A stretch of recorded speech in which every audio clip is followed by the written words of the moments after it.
गुयानशेन ने कहा कि वो तो मेरा रुमाल था जब मैं ओल्ड हाउस में रहता था।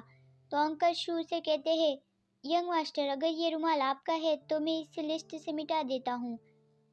गुयानशेन कहता है, अच्छा तो इसे निकाल दीजिए, वो भी इसे नहीं चाहता होगा। और मुझे कुछ चीज़ें पैक करने में भी मेरी मदद करिए। मैं कल बिजनेस ट्रिप पे जा रहा हूँ, मैं 1 हफ्ते के बाद ही वापस आऊँगा। वहाँ हॉस्पिटल में तांगशू और डॉक्टर ली बातें कर रहे थे।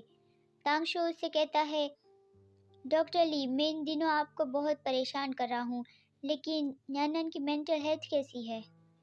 डॉक्टर ली कहता है, मिस्टर तांग, तुम बहुत पोलाइट हो। वो अभी कम्प्लीटली शांत है, लेकिन वो किस दौर से गुजर रहा है ये जानने के लिए मुझे ये जानना ज़रूरी है कि पिछले कुछ दिनों में उसके साथ क्या हुआ था। तो तांगशू उसे बताता है कि एक संची नाम के आदमी ने नैनन को किडनैप किया था। वो चिंचिबाई का डॉग है। नैनन को हॉस्पिटल में एडमिट करने के बाद मैंने इस बारे में मेरे दोस्त को इन्वेस्टिगेट करने को कहा था। ऐसा तो कुछ भी नहीं था कि उसे नैनन को किडनैप करना पड़ा। मुझे नहीं पता उन लोगों ने नैनन को इतना वायलेंटली ट्रीट क्यों किया। डॉक्टर ली ये सुनकर चौंक जाता है और कहता है, तुम कह रहे हो वो संची था? ये तो बहुत बुरा हुआ। तांगशुआ चौंक जाता है और जोर से कहता है, डॉक्टर ली, तुम संची को जानते हो? उसने नैनन को क्यों किडनैप किया था? तो फिर डॉक्टर ली बताता है, तुम लोग जब हाई स्कूल में थे तब ये इंसिडेंट बना था और इस वजह से ही उसे मेंटल इलनेस की प्रॉब्लम आ गई है। यंग मास्टर गू को टारगेट बनाया गया था। संची नाम के हिटमैन ने उसे किडनैप किया और उसने यंग मास्टर को मारने की कोशिश करी। जब नैना ने देखा तब उसने यंग मास्टर को बचाने की पूरी कोशिश करी। संची ने फिर नैना को पकड़ लिया और उस पर सारा गुस्सा निकाला। नैना ने कई दिनों तक दर्द सहन किया। संची ने उसे बहुत ख़राब तरीके से मारा था। फॉर्चुनेटली फिर पुलिस ने उसे बचा लिया। इस इंसिडेंट्स के बाद उसे कई बार PTSD से गुजरना पड़ा। तांगशू यह सुनकर कहता है, अब पता चला कि वो 2 महीने तक स्कूल क्यों नहीं आया था। उस गुयानशेन की वजह से उसे इंजरीज हुई और उसे मेंटल इलनेस भी हो गई। कोई शक नहीं कि जब वो स्कूल वापस आया था तो वो टोटली बदल चुका था। तांगशू गुस्सा करता हुआ मन में बोलता है, मैंने ये नोटिस क्यों नहीं किया। डॉक्टर ली उसे कहता है, मिस्टर तांग, अंदर जाओ, उसे अभी अपने परिवार और अपने दोस्त के साथ की ज़रूरत है। मैं देख सकता हूँ कि तुम उसकी बहुत केयर करते हो। This is your chance. तांगशू ये सुनकर सरप्राइज हो जाता है और वो डॉक्टर ली को कहता है, आपने जस्ट अभी ही जो कहा इसलिए आपका शुक्रिया। मैं आपसे और ज़्यादा मिलना पसंद करूँगा। मैं अब जाता हूँ और उसकी देखभाल करता हूँ। डॉक्टर ली कहता है, तुम बहुत काइंड हो। अगर तुम्हें कुछ भी चाहिए मुझे कॉल करना, मैं कभी भी वहाँ आ सकता हूँ। तो तांगशू कहता है, थैंक यू। और फिर वो वैन्यानन के पास जाता है। दरवाज़ा खोलने में भी उसके हाथ शेक कर रहे थे। वो इतना एक्साइटेड था। नैनन, इस बार मैं अपना पूरा बेस्ट दूंगा। जहाँ तक मैं तुम्हें स्माइल करता देख पाऊँ, मैं तुम्हारे लिए कुछ भी करूँगा। वैन्यानन उसे देखता है और स्माइल करके कहता है, तांगशू, तुम आ गए। तांगशू को लगा कि नैनन अभी तक दर्द में और डिप्रेशन में होगा, लेकिन उसने ये उम्मीद नहीं की थी कि वो पुनर्जीवित हो गया होगा। तांगशुओ को नैनन ऐसा लगा जब वो पहले हुआ करता था, एक ब्यूटीफुल बॉय जो फिर से पियानो बजा रहा हो। वैन्यानन स्माइल करके कहता है, तुम क्या सोच रहे हो? मुझे प्यास लगी है, तुम मेरे लिए पानी ला सकते हो? तांगशुओ होश में आता है और कहता है, नहीं कुछ नहीं, मैं अभी पानी लाता हूँ। क्या तुम्हें भूख लगी है? क्या तुम फ्रूट्स खाना चाहते हो या फिर पॉरिज? तो वैन्यानन मना करते हुए कहता है, इट्स ओके, मुझे भूख नहीं लगी। तांगशू उसे पानी का ग्लास देते हुए कहता है, मैंने इसमें थोड़ा ठंडा पानी मिक्स किया है, लेकिन ये अभी भी गर्म है, तो इसे धीरे धीरे पीना। तो वैन्यानन पानी में फूंक मारने के बाद फिर पानी पीता है। फिर वो कहता है, मुझे तुम्हारी फिक्र हो रही थी।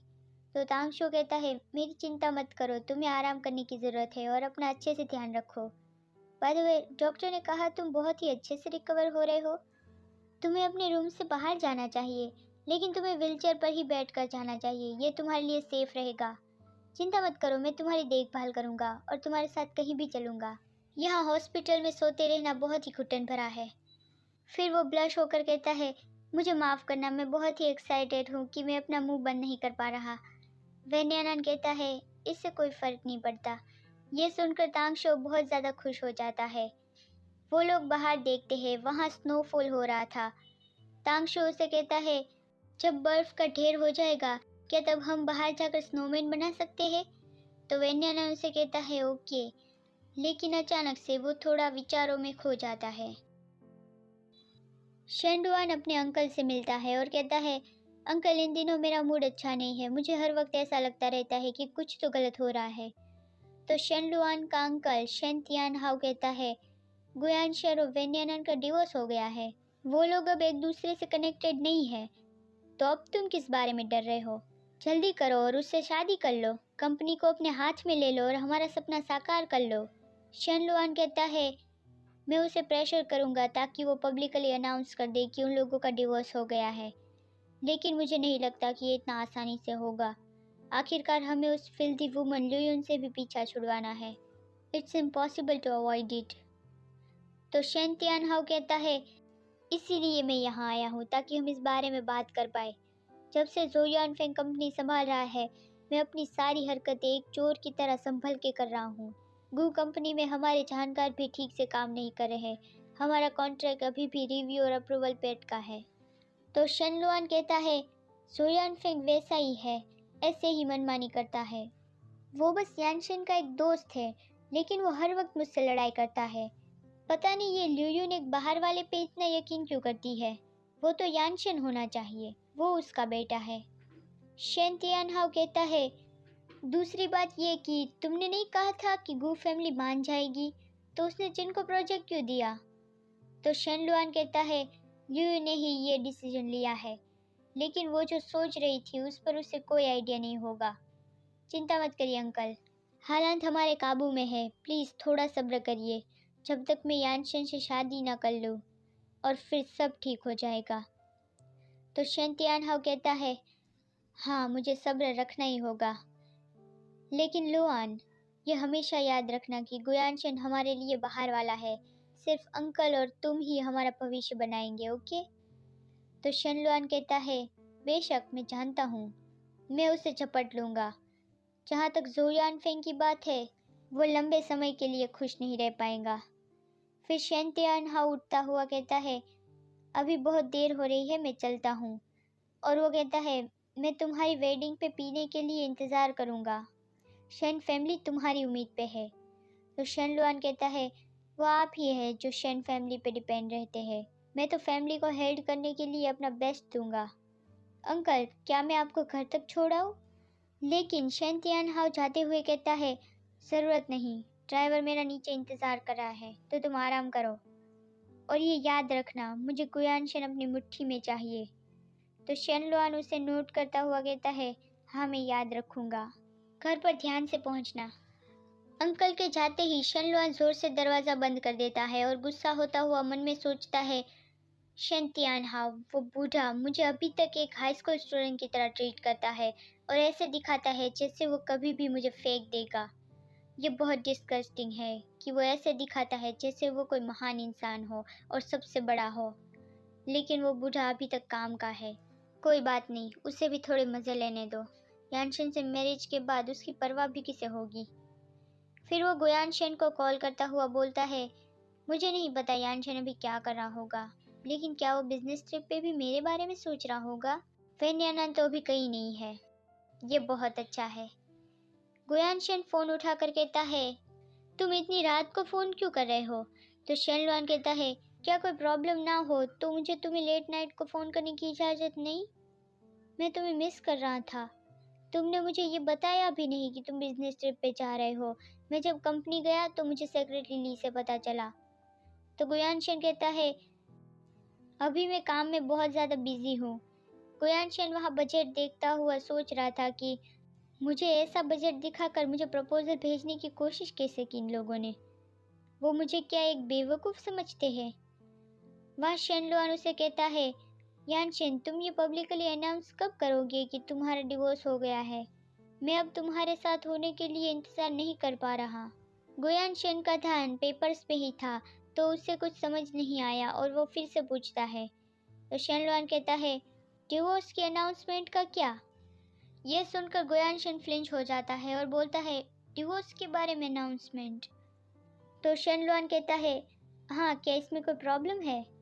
लेकिन गुयानशन कहता है, इसके बारे में बाद में बात करेंगे, मैं अभी काम में बिजी हूँ, मुझे अभी तुम्हें बताने को कुछ नहीं है, तो मैं फ़ोन रखता हूँ। तो शेनलुआन उसे कहता है, हाँ नहीं रुको, मैं अभी तुम्हें कुछ कहना चाहता हूँ। लेकिन गुयानशन हैंग अप हो जाता है। वहाँ शेनलुआन बहुत गुस्सा हो जाता है कि तुमने मेरा फ़ोन काट दिया। वो फ़ोन ज़ोर से नीचे रख देता है और गुस्सा होता हुआ बोलता है, वेन्यानान की बातें ज़रूर ही यानशन पे असर कर गई है, नहीं तो वो मुझे इतना कोल्डली ट्रीट क्यों करता? और वो नेकलेस, मुझे उसे वापस लाने का रास्ता ढूंढना ही होगा। नहीं, मुझे कुछ ना कुछ करना ही होगा, मैं उसका भरोसा नहीं घुमा सकता। फिर वो अपने लैपटॉप में कुछ ढूंढने लगता है। मैं एक गाना लिखूंगा, हाँ मुझे ज़रूर एक गाना लिखना है। यानशिन का फेवरेट गाना है। वो वी का अकाउंट ओपन करता है और उसका एक गाना उठा के अपना बना लेता है। वो बोलता है, वी ने खुद को कभी नहीं दिखाया, ये मेरे लिए सेफ है, मैं उसकी कॉपी नहीं कर रहा, यही तो कंपोजर्स करते हैं। गुयानशन को अब ऐसा लगता है कि क्या मैंने लुआन से कोल्डली बात करी थी। फिर वो शेनलुआन को टेक्स्ट कर देता है कि लुआन मैं अभी बहुत बिजी हूँ, जब मैं वापस आ जाऊँगा तब मैं तुम्हें कॉन्सर्ट पे ले जाऊँगा, जल्दी सो जाना। शेनलुआन भी उसे रिप्लाई कर देता है कि okay I love you, good night. गुयानशन फिर फ़ोन नीचे रखता है और वो सोने की कोशिश करता है, लेकिन उसे सिर्फ वेन्यानान के विचार आने लगते हैं। वेन्यानान कैसे गले पे नाइफ रख के डिवोर्स मांग रहा था, और उस वक्त जब वो नेकलेस शेनलुआन को ना देने के लिए कह रहा था। गुयानशन झटके से उठता है, उसे फिर से उसके हार्ट में पेन हुआ। वो मन में बोलता है, तुम मुझे क्यों टॉर्चर कर रहे हो? कुछ दिनों बाद गुयानशन अपनी बिजनेस ट्रिप से लौट आया। अंकल शू उसे लेने आए थे। वो उसे कह रहे थे कि यंग मास्टर, जब आप बिजनेस ट्रिप के लिए यहाँ से निकले थे तब यहाँ बर्फ़ पड़नी शुरू भी नहीं हुई थी, लेकिन देखिए अभी कितनी सारी बर्फ़ पड़ रही है, पूरे ढेर लग गए हैं। इस शहर में पिछले 2 सालों से इतनी बर्फ़ नहीं पड़ी थी। तो गुयानशन कहता है, हाँ बहुत ज़्यादा ही स्नोविंग हो रहा है। अंकल शू कहते हैं, जब आपकी और मिस्टर वैन की वेडिंग हुई थी उस साल भी बहुत स्नोफॉल हुआ था। उसने कहा था कि उसे स्नोफॉल पसंद है। उसने कहा था कि उसे स्नो पसंद है। पूरा वाइट कलर हो जाए तो बहुत स्वच्छ लगता है। लेकिन फिर अंकल शू कहते हैं, उप्स माय बैड, मैं बिना मतलब की ही बातें बोल रहा था। लेकिन गुयानशन तो स्नोफॉल का नज़ारा देख रहा था। अंकल शू कहते हैं, यंग मास्टर, आप जब अपनी बिजनेस ट्रिप पे गए थे तो आपने बिल्कुल भी आराम नहीं किया होगा। चलिए अभी घर जाते हैं, क्या मैं आपके लिए सूप बना दूँ? फिर वो सैड फील होते हुए मन में बोलते हैं, जब मैंने मिस्टर वैन का नाम लिया तो वो तुरंत ही साइलेंट हो गए। उन लोगों के साथ ही ऐसा क्यों हुआ? गुयानशन कार में जाता हुआ कहता है, पहले कंपनी चलते हैं, वहाँ मुझे थोड़ा काम है। फिर गुयानशन कंपनी पहुंचता है। वो सब लोगों पे गुस्सा करता है कि ये जियांग के लिए जो बजट बनाए है वो सही नहीं है। एक एम्प्लॉय उसे कहता है, क्योंकि मुझे डर है कि ये काफ़ी नहीं होगा। तो गुयानशन तुरंत ही उसके सामने गुस्से से बोलता है, काफ़ी नहीं? मुझे लगता है तुम्हारे लिए काफ़ी नहीं। फिर वो सारे पेपर्स फेंक कर जाने लगता है और कहता है, मैं तुम्हें 2 दिनों का वक्त देता हूँ, मुझे एक नया बजट देखना है, नहीं तो मैं तुम्हें फायर कर दूंगा। और वो जोर से दरवाज़ा बंद करके चला जाता है। गुयानशन को ऐसे देख बहुत से एम्प्लॉयज़ बातें करने लगते हैं कि जब से वो बिजनेस ट्रिप से वापस आए हैं तब से प्रेसिडेंट को गुस्से में ही दिखते हैं। हे ऐसा मत बोलो, नहीं तो वो हमें फायर कर देगा, चुप रहो। चलो चलते हैं, यहाँ बहुत कोल्ड फील हो रहा है, मैं काम पे वापस जाता हूँ ताकि मुझे थोड़ी गर्माहट मिले। मैंने एक ऐसी अफवाह सुनी है कि मिस्टर वैन। वहाँ शेनलुआन आता है और गुयानशन को देखकर खुश होता हुआ कहता है, यानशन मैं तुम्हारा इंतज़ार कर रहा था। अब गुयानशन थोड़ा शांत होता है और शेनलुआन से कहता है, तुम यहाँ क्यों आए हो? क्या मैंने नहीं कहा था कि जब मैं ट्रिप से वापस आ जाऊँगा तब मैं ही तुमसे पहले मिलने आऊँगा? तो शेनलुआन कहता है, मैं तुम्हें मिस कर रहा था और मुझे डर था कि तुम सैड हो जाओगे। तो मैंने सेक्रेटरी ली से कांटेक्ट किया, उसने कहा कि तुम ट्रिप से वापस आने के बाद सीधा कंपनी आए हो, तो मैं वेट नहीं कर पाया। वहाँ सेक्रेटरी ली मन में चिंता कर रहा था कि oh my God mister Shane please ज़्यादा मत बोलिए। लेकिन गुयानशिन कहता है सेक्रेटरी ली तुम अभी जाओ और अपना काम करो। शनलुआन डब्बा नीचे रखता हुआ कहता है यानशिन मैंने रिसेंटली कुछ गाने लिखे हैं और मैंने उसे म्यूज़िक कंपनी को भी भेज दिया।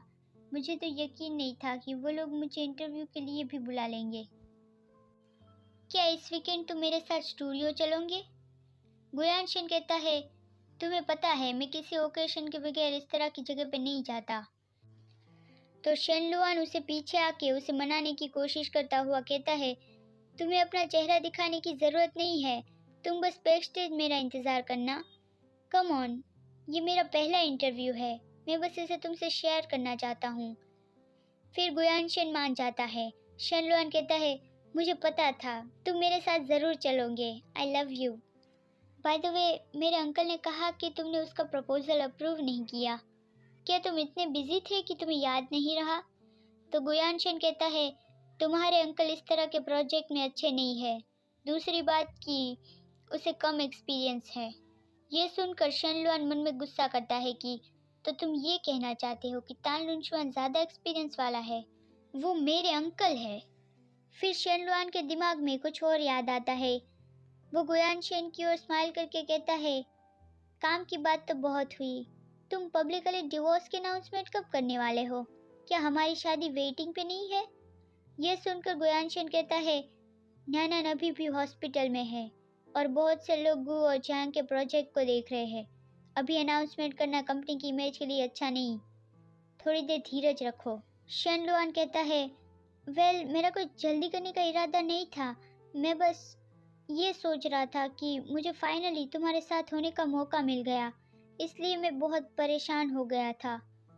फिर वो मन में बोलता है वो अब भी सब कुछ धीरे चलाना चाहता है, मैं अब बोर होने लगा हूँ। फिर वो बाहर आ जाता है और वो सोच रहा था अगर मुझे पता होता तो मैं आता ही नहीं। उसने मेरे नए गाने के बारे में भी कुछ नहीं कहा। गुयानशिन तुम तो उसे पसंद नहीं करते थे ना? नहीं, तुम सिर्फ मेरे हो। मैंने बहुत सालों तक मेहनत करी है, इसलिए मैं उसे किसी को ऐसे ही नहीं दे सकता। वेन्यानन अगर सिर्फ तुम ही वहाँ अकेले मर गए होते तो। शनलुआन उस वक्त का सोच रहा है जब गुयानशिन किडनैप हो गया था और वेन्याना ने उसे बचाने के लिए जान की बाजी लगा दी थी। शनलुआन ये चाहता है कि तभी वेन्याना मर जाना चाहिए था।